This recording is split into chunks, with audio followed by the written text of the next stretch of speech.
Hello and welcome to another Standing Stanley Tucci. I'm Hannah.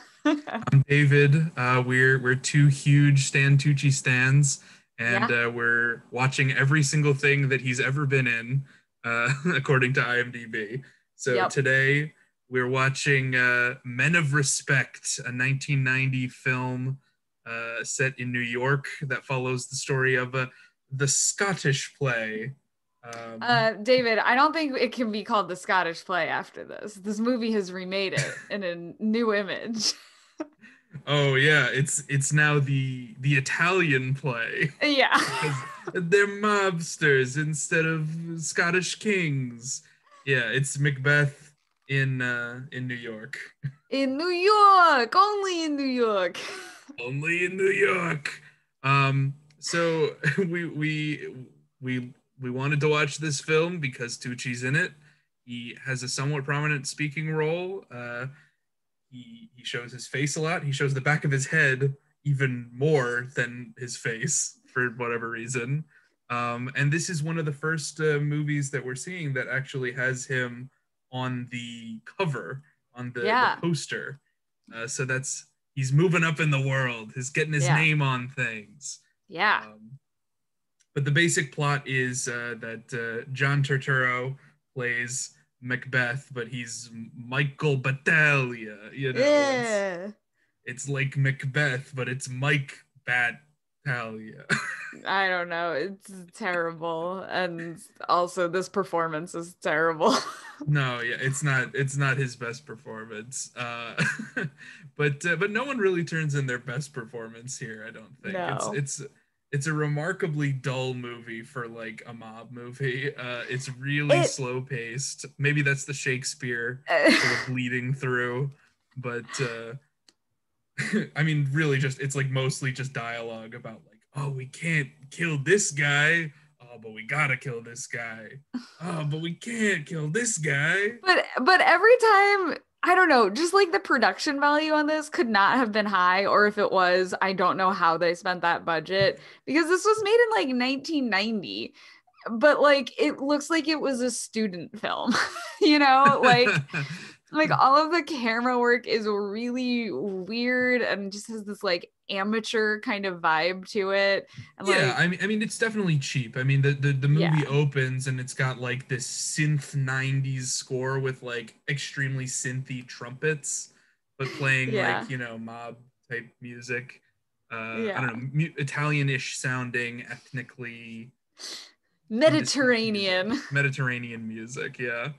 And it also opens with like this weird sequence where you're hearing like radio static and like someone's like Yeah. changing like radio stations, but you don't, it doesn't like cut to that ever. And the things No. that they're talking about are completely unrelated to what's happening in the movie. Like they Right. at one point mentioned the KGB trying to assassinate the Pope.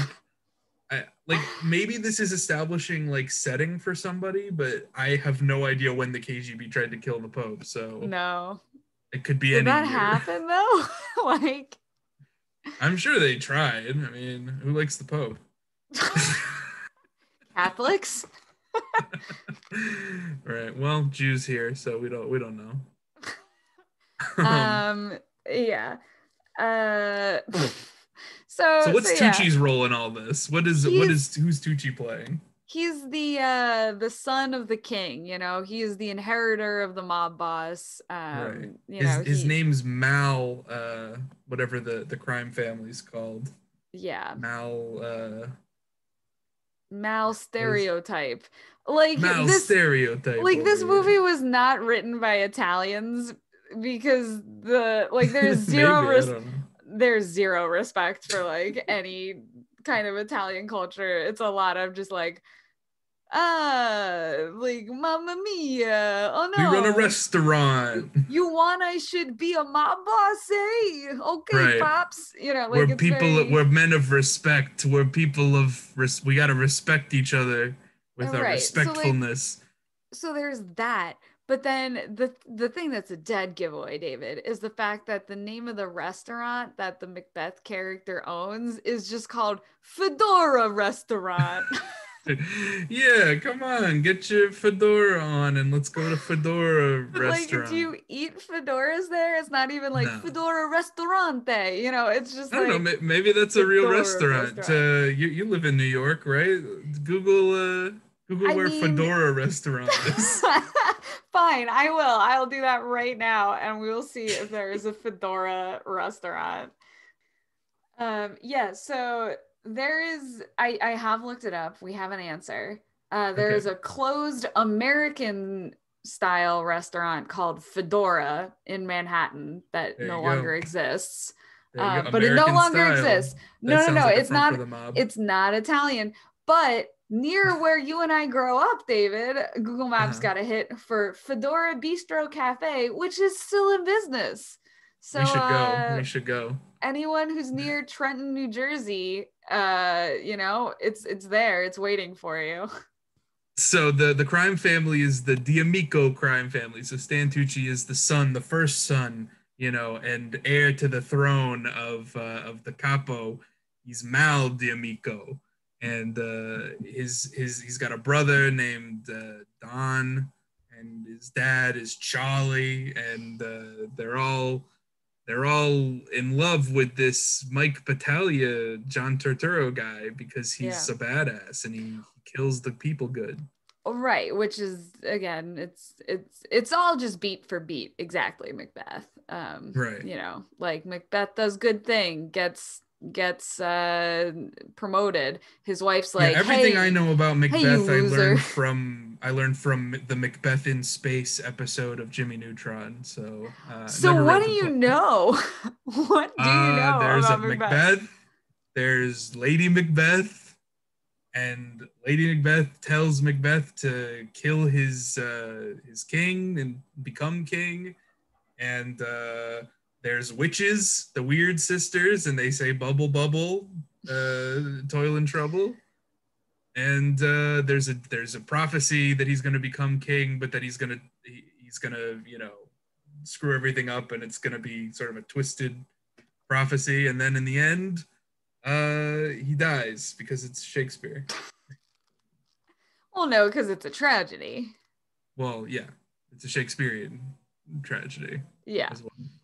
Um, yeah, but I know that Lady Macbeth, like in this movie, Ruthie Battaglia, played by Catherine Borowitz, who I think was married to John Turturro at the time, and Mm-hmm. maybe still is. I don't know, but but she's like the main instigator of this coup attempt, right? And so that's Yeah, the same as in the play that Lady absolutely. Macbeth is the instigator, Yeah. but then after it's done, she gets paranoid and crazy and Right, but so starts does going on a he. cleaning frenzy. That's And the whole tragedy, is right, they're they both like go crazy they and they both say out damn Spot, but in this movie it's like out damn linens on tables, well, no, out because then she's damn cleaning the tub. bathtub. Yeah, And she does the scrubbing. weird scene in the bird bath. That was the weirdest scene What's of the them bird all. bath scene? Oh, where she's like sleepwalking or whatever, and the guy's like, she shines the light on you, but she doesn't see you. And then she like goes and like washes her hand in the bird bath or whatever. Did you forget this? Yeah, It was I just so mean, weird. a lot of this movie was just sort of a blur, the parts that Tucci wasn't in, and it was, it was just a lame movie. One of the like truly like lowest points of like pastiche is just to do Shakespeare, but it's mobsters. You can do it with Right. anything. They did it with Romeo and Juliet. They did it with Right, but that was much more interesting Hamlet. and like had a vision, whereas this, is just like No vision. The slop. only vision was the guy. He's like a first time director. He Right. must have just loved all of these actors because they're. Oh, in terms of whomst we also, this is like everybody. We've got Stan Tucci, but we've also got Dennis Farina, who we talked about in in what was that Crime Story where he I was the think the so. cop, and Yeah. he's actually is a former cop, and he's fantastic as a mobster as Yeah. well. He's I really also, I like think, his Chicago performance. stylings. I think like of all the people, of all the actors in this film, he is definitely the turns in the best performance. Yeah, I think he's definitely up there. I also really like Peter Boyle's performance as the Macduff character, Matt As Duffy. Duffy, He's Duffy, like the direct antagonist because he's like the guy who ultimately ends up killing John Turturro in the end. born of woman, Right. but We'll he's get not. there. But Got a yeah, like C-section. you might know Peter Doyle from Everybody Loves Raymond. He's the dad. But I know him as the young Frankenstein's monster from Young Frankenstein. He's always putting on the Ritz in my mind. Hey, putting on the Ritz. And John Turturro also. I love Of him in course. every Coen Brothers movie that he's in, and also in the Transformers franchise. Do you love him in the I mean, Transformers he's easily the franchise? best part of any of those movies. I I love him. truly have. I think I've only ever seen the first one. Yeah, And that was years ago, so no comment no comment. on my You part. know, he's not Um, directly beneath enemy scrotum in this film. okay. He does show a lot of his own bare ass, though. Yeah, I was gonna say this movie gets major props for the first major nudity, just being John Turturro, like lounging completely naked in bed while his wife sits there fully clothed. And I'm Right, like, I and then love and this then he has dynamic. like that one scene wouldn't be that notable. Like, it's John Turturro. He's very like open. He'll do whatever. But then, like the next scene that we see in that apartment, he's sitting in a chair completely naked, and then puts on a robe to go answer the door. Both times, I think he puts on a robe halfway Yeah. through to answer the door. It's like, why do you just hang around naked until somebody shows up? Oh, I mean, he lives his life as a true man, David. He Right. A true knows. man in sort of a Zack Snydery kind of great Yeah. man sense, because in the very first scene that we see him in, he's slow-mo, super slow-mo bursting into the restaurant and blasting everybody to death. Yeah. And it just felt very Zack Snydery to me with the super slow-mo, the indulgent. It was pretty slow-mo. Yeah. Yeah, Just I in don't that know. first scene though. It's just over dramatic. Right. And then we go to the castle, Castle McDial, Castle Mick whatever, Castle Yeah. Mick Italiano. And everyone's sort of like, "Oh man, did you hear what happened?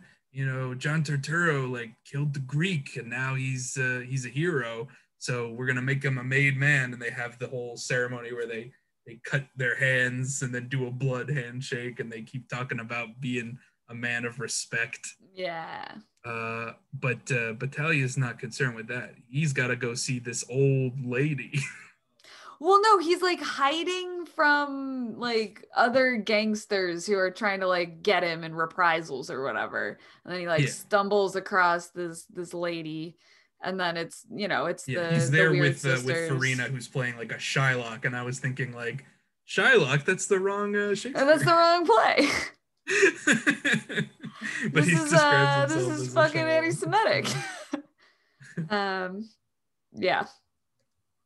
Yeah, they're just hanging out in like the bamboo forests of New York City, and then they find like a spooky man in an alley, and he's like, "Come see this safe house. We've got an old lady with lots of crosses and candles, so she's really Catholic." And Yeah. then Like and then too Catholic, right. like psychic Catholic. And then she like, Um, she's got the gift, and that is kind of a thing in like mob culture. Like they can be kind of superstitious and religious-y, but I think that the idea of making her into like a witch who can literally see the future is maybe a bridge too far for this adaptation. I mean, why not? It's Macbeth. Like, It's so literal, It's like if you're gonna do Macbeth and set it in the mob scene, you could do it like less literally, where all the characters have names that sound like their Macbeth counterparts, like Matt Duffy as Macduff. Like right. that's silly. like just don't play it so literal. Do, make it more about the mob scene This than is for about people Macbeth. who love the mob and who want to feel pretentious. And Right. so they did Shakespeare plus the mob so someone could feel like high class. And that's what we got. But All yeah, right. Well, we're he beating gets, around the bush, but we yeah, got to get to the Tucci of it all. So, Tucci appears in like a few scenes early on, but he doesn't really yeah, become a character until his father is murdered.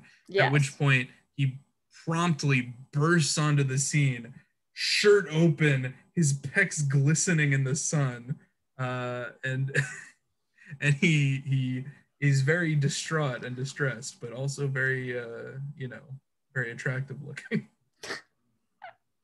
yeah. I would say that this is not my favorite Tucci performance. There's Not so certainly far. Yeah. right so far. Um, I don't know if it's my least favorite, but it seems like a lot of times he was just kind of phoning it in, you know, like I think it's the direction, really. I mean, it's like what do sure. you do? And it's the script a little bit too. It's like, what Yeah. do you do with this material? But I mean, at least he's looking good. You can't say he Yeah. doesn't look good, No, he and you can't say does. he doesn't have presence either. He I think in the does. scenes that he's in, he stands out. He has done some sort of, he's a character actor, so he does his little character choices. If you're watching the video podcast right now, you can see Hannah's background has him doing kind of an underbite glare, which I haven't seen him do in any of the other films so far. But it's like Yeah. this is my angry face. And sometimes he'll just like hold it and like hang there, and it'll be in close up and just kind of sit there because that's what the direction is. Right. I mentioned that you see a lot of the back of his head, and I think that's being a first time director, like the blocking in the movie is like not good. No. So it's like most scenes either begin where you're only seeing the backs of people's heads, or at some point the camera moves so you're seeing some people's back of their heads and some people the front of their heads. It's Right. very it's very different from like the TV setups where you always see, everybody in frame like kind of looking so that everyone's in camera at all times. Right. I don't know. No, What I else is there to agree. say about the Tooch? He doesn't have to do like a wildly Italian accent. Like he has a little bit of an No, it's more Italian. modern. So yeah, and It's it's a in New lot York, and more he's young, so he's just kind of doing his own voice. right. Um, Like it's a little yeah, affected, it's a little more like mobby Brooklyn-y, yay, but like not yeah. overdoing it for sure. No, It's definitely not. I understated. mean, he definitely recognized that this is supposed to be like a serious film. It's Shakespeare. He's like a stage actor, Yeah. originally. So I think he gets that it's not supposed to be over the top and silly, but I want it to be so bad. And like there's a few scenes where it kind of gets close to that, like Tucci when he's like yelling about the guy who killed his father, and they, and Turturro is trying to cover his tracks, so he's trying to kill the people who he's accusing of killing their father, even though he Hmm. actually did it. So then Tucci's, screaming at him like, don't kill him, take him alive, you fuck. And it's Yeah. like that when he hits that fuck, it's like that's good, and his shirt is just flowing like a silk sheet drying on a clothesline. It's gorgeous. Also, some other random guy also has his shirt off. Does not Yeah. compare, but No, there's not a at lot of all. male nudity or partial nudity in I this. know. I love the female gaze in this. No full frontal, No. so whatever. It is Uh, rated R though. I guess that would push it over to NC-17. no, not necessarily, but it's just like it's not that kind of film, Yeah. Um, there's a few scenes that are really ridiculous that I like. There's a scene where John Turturro is fantasizing that Dennis Farina is grilling and keeps offering him a burger or a hot dog, With his like and then nerdy son. his nerdy son pulls out a garrote and just like starts choking him to death. Wait, but So this is like the that's how they best. reveal that he's paranoid that Farina is gonna kill him. It's like the best scene though, because it's just like at least for me, I didn't realize that he was fantasizing about it at first. And so they're just like staring at him with these like totally like Stepford smiles and just kind Yeah, of yeah. like, You want a hot hey, dog, want Mike? a hot dog, Mike? And You he's want a like, burger, Mike? what? And like my reaction was the same as this guy's. And then they just like murder him. And I'm like, where did this come from? Yeah. But it just makes it extra wild to have him wake up from this dream and be like, I gotta kill that guy. He's got it out for me. Like that's the kind of dream you wake up from and you're like, I gotta stop eating right before I go to Yeah. bed. No more cheese before bed. Um, and then right after that, we have like this big party where now we're starting to like really see that Turturro is falling apart. He's, he's Yeah. Macbething it up. He's just completely uh, hallucinating like terrible things happening. Mm-hmm. Um, and then he starts shouting like, "We're supposed to be having a good time here. It's a party."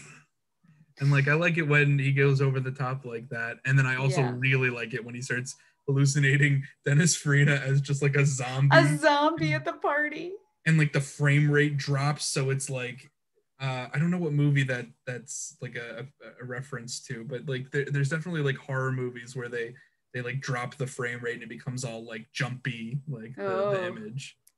I don't know, maybe leave it, send us a tweet if you know where that trope comes from. We'll probably think of it the minute we stop recording. Right. Yeah, it's just like a weird movie. It's super I weird. don't know if I can recommend it to anybody, even for the Tooch.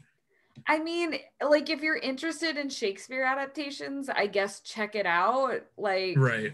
It you makes the know, list of they I mob Shakespeare adaptations, and it makes the list right, of like all of the mob movies of the 90s, which there were so right. many of. Right. I mean, I think it's interesting because, towards the beginning, the screenwriter really seemed to be trying to, make it a little bit more modern, trying to get the actors to say, however stereotypical, say some like kind of mobby lines like, yeah, Yeah. forget about it. Like, Hey. you want I should make dinner? What's But there's up? no guy like, Jimmy two times who says everything No. two times, and there's no joy in it. There's no fun and laughter. There's just the guard parody, but he's only in there because he's in Shakespeare. Right, the Um, guard character. who lets them into the restaurant at whatever point. Right. Um, Uh, but I mean, the but literalism, I think, really like just doesn't work in the end. Like when we're starting to see like no, the prophecy come out, and it's like, oh, no man born of woman can kill you, and he's like says it literally, and then all of these people are like trying to kill him. And he keeps going, hey, no man born of woman, no man born of woman, and then like the Peter Boyle character is like Macduff. explaining in extreme detail like why he technically isn't man born of woman, whereas in Shakespeare it's just like he gets a cesarean section, right? I mean, no, I think it's like a similar story or something. Like I basically, he thought had it to be was just ripped from his mother, but like it's definitely dramatized right, in the movie. right, Um, but Matt Duffy or Macduff, he's like, you know, you know how I got the name Duffy? You It know was how I from a got these priest. scars? Yeah, We live in a exactly. society. I got it from a priest, and the father, he took me in because my mother died, and the doctor had to rip me from her womb, and that's why I'm not a man born of woman, and that's why I can kill you. Except why would Matt Duffy, this modern guy, know anything about his prophecy, first of all? And then even if he knew about it, why would he care? I don't know. It's Enough very to say weird. that, look, we're dealing with sort of a you know it's sort of It's a a loophole loophole. here. Yeah. It's a sneaky genie fay loophole. But Sneaky yeah, but genie. yeah, like towards the end of the film, the dialogue, it really feels like the screenwriter gave up and was just kind of like, nah, I'll just copy the shit they say in Macbeth and like add some Right. gunfights. Like that's fine. Anything to say about like Lady Macbeth and like Catherine Borowitz's performance in And she does this? a pretty good Anything? job. I think again, I think a lot of the problems I had with it were mostly due to like directing and script. Yeah. But I think she does fine with what she's given. She's like literally the only woman besides the crazy old lady who gives them the prophecy in the whole film. Everyone else is a dude. Right. Oops. Well, Oops. I guess that's another one in the pipe. I think we're going to be Yeah. getting to some of Tucci's more critically acclaimed work soon. Yeah. Uh, Maybe not the next movie, which I believe is Billy Bat. Oh my gosh, David. Boop, boop, Oh my boop, boop, God. boop, boop, boop, Is that boop, the boop. sound It's of Tucci the Stanley news? Tucci alert news time. Tucci alert Bow. news time. So we we know that everyone's thinking about the Royals lately because one of them is dead, but Thank God. apparently there were some people talking about Royals before that when Yeah. Prince William was shockingly crowned world's sexiest bald man, and a lot of people were upset about that because there's a particular bald man whom we hold very near and dear to our hearts. Yeah. Uh, One and Stanford that's Tuchelif. No, it's Stanford Stanley. Tucholsky. Yeah. Uh, Stanley Tucci. What? And we were not the only ones. The internet like heaved a collective gasp right, at at the Prince fact, William, right, who who is is an neither ugly that man and an sexy. ugly with an ugly soul, Yeah. and also there shouldn't be royals in the UK. But you know, who am I? Who am I We're to just say some so? American Jewish globalists who Now want to you know Tucci destroy. lives in the UK though, and I would not be super opposed to granting him, you know, naturalizing him as a citizen, and then maybe crowning him the new king of Certainly, England, I am gonna veto that because Tucci of the knows British Empire. that the British Empire should not exist and that He's too woke he's to be too king. woke. I'm Why just we too woke to be yeah. king. That's my um reboot of Lion yeah, King. Too woke. it's interesting because this was a report from the paper. The Prince William thing came because the Sun, the paper, um found that Prince William has been called sexy 17.6 million times, like throughout the internet, basically. Which, like, Okay. sure. And that number was higher than any of his other, like, of the other famous bald people who've Right. existed. And so So that makes it's him obviously like the sexiest bald man. You're not really like adjusting for people's, you know, levels of sexiness. You're right, simply saying who is the most famous, most remarked upon sexy bald man. And I right. guess a lot of people just they really just have a hard on for royalty more so than anything. Yes. It's it's But like why part of most me of the is like, blandest Disney princes still have, you know, fan pages. well, no. But like the like 17.6 million is too big for anyone to have like gone through and checked. They must have just done like a search Aggregated, yeah. all, like if the word sexy and the words Prince William appeared in like the same like web page. So they might not Right. even be next to each other is what I'm thinking, or like it, Let's see. Let's see what this article in USA Today written by Elise Briscoe says. yeah. So, according to, let's see, cosmetic surgery group Longevita conducted the study using Google data to reach its conclusion that the member of the royal family took the sexy bald crown. Once social media got word of the prince's new rank, many were in disagreement. Stanley Tucci, I will avenge you, wrote one user with more than 7,000 other users co-signing with a retweet. Look, regardless of your opinion on the royal family, I think we can all agree that this is Stanley Tucci erasure and it shall not stand, wrote another Yes. user. Yes. Tucci weighed in, posting a collage on Instagram with himself next to bald celebrities like Bruce Willis, Dwayne The Rock Johnson, and even Patrick actress Tilda Stewart. Swinton as her bald character, the Ancient One from Doctor Strange. Okay, that one's problematic. But That was problematic for a lot of reasons. And also, if we're including women, Lupita Nyong'o just wins. Like, you know, like there's a lot of women who shave their heads and are very sexy, I agree. but I But don't think like, they compare to the naturally bald, like Stan Tucci.